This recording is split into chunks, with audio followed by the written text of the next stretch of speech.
Hello everyone, অনেকটা দেরি করে ফেললাম। এটা ছিল কার্তিক পুজোর পরের দিন সকালের। আমাদের কিন্তু কার্তিক পুজোর পরের দিন সকালে একটা বাসি পুজো হয়, ঠিক আছে? তো এখানে সকাল সকাল আমরা রেডি হয়ে স্নান টান করে আবার পুজোতে বসে গেছিলাম।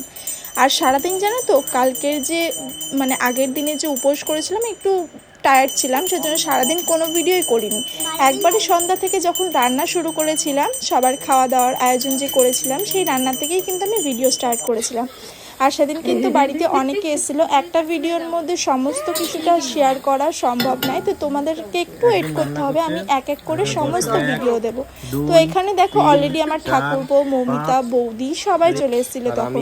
আর সন্ধ্যা থেকে কিন্তু আমরা বেশ ভালোই আনন্দ করেছি। ফার্স্টে আলুর দমটা আমি করে দেওয়ার পর মা কিন্তু এখানে রাইস করার জন্য বসে গেছে। আমি সমস্ত কিছু ভেজেই দিয়েছিলাম, মা এখানে আবার পরে রাইস করার জন্য বসে গেছিলো। আর লাস্টে রাইস মেশানোর জন্য দেখো 3 জন লেগে পড়েছি একসাথে। কেমন লাগলো অবশ্যই জানাতে ভুলো না।